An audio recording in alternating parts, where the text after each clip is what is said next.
winner of the 2013 Telstra Community and Government Award is Rosemary Gilgan. Distinguished guests, ladies and gentlemen, I'm truly honoured to be here accepting this award. Telstra, the Commonwealth Bank and News Corporation, thank you for shining a light on the work women do in the not-for-profit sector. There are many marvellous women who are contributing towards building a bright Australia, and I'm just one of them. They don't serve their own aspirations, they serve the needs of others, just as we do at QSuper. At QSuper, we serve over 500,000 people, and I worry about their financial security, their independence, and their happiness in retirement. They actually trust us to do our job, just as they do their job every day, day in, day out.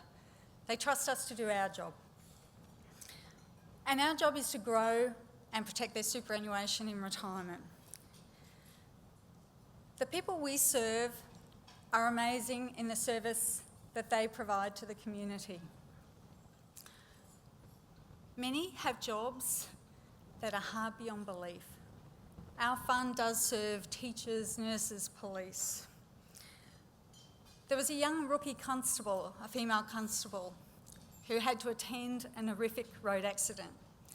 The road accident claimed lives. She was scarred. The other 30 emergency services personnel were scarred, and the families were scarred. I read this in the paper and I shared it with my staff.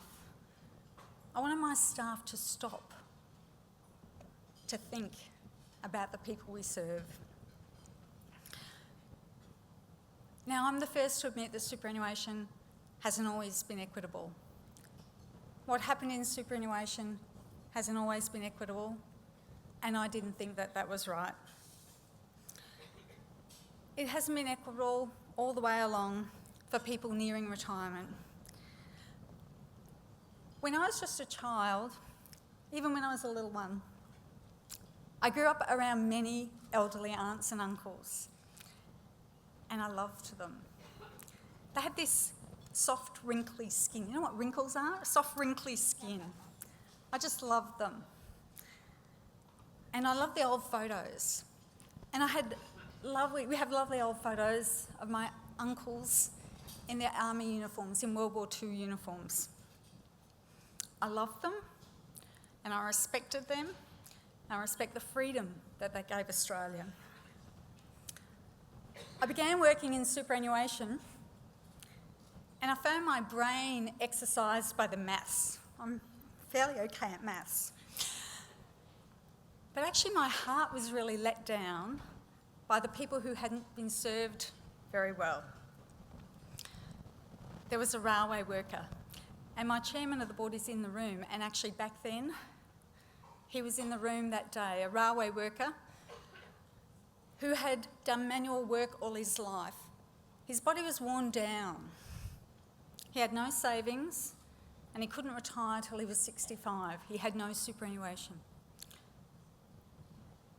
And then there were the nurses. And of course, nurses are mainly female. Nurses who didn't get compulsory adequate superannuation because they didn't have a white-collar job. It was wrong. I do not believe you should be old and poor. A life without money when you're old can be a life without joy. So I'm so proud that I was given the job of serving a police officer and of fixing some injustices for nurses and railway officers. Now, just as superannuation's not always been equitable, it's not always been focused on the right goal. I have a long time realised there's been unfinished work, and I've spoken in the nation about what we truly need from superannuation, and that's actually more stable and certain retirement income. But before the GFC, there was really no urgency. Superannuation, we're judged relative to each other. Relative performance. It's actually okay to be as adequate as each other. We have similar returns, similar investment options, similar strategies, and we treat our members as being similar. So we went into the GFC and everyone got the same similar bad returns and actually hurt our members, and that was wrong. So at QSuper, we've been embarking on an arduous journey to shake things up and to shake the industry up. And if our energy ever flagged, all I had to do was listen to the voices of our members in their calls or in front of us. They are afraid. They're afraid. They have fear in their voices. They're afraid of losing money. They're afraid of whether they'll have enough for retirement. They're afraid of who to trust. They should trust us to do our job. When they're exhausted, when they're tired from doing their job, they should trust us to do our job. So our entire team from the board down became very passionate about this. We have begun. Basically, we've actually said that the industry has been chasing the wrong goal. And so we started chasing the right goal. Earlier this year, we had federal regulations changed so we can discriminate between people. And discriminate's normally a bit of a nasty word, not now.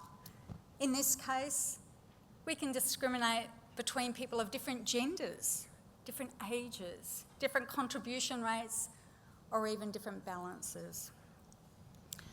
We want to focus on the outcome that's right for the individual. So we're not so handicapped in comparing our returns to other funds.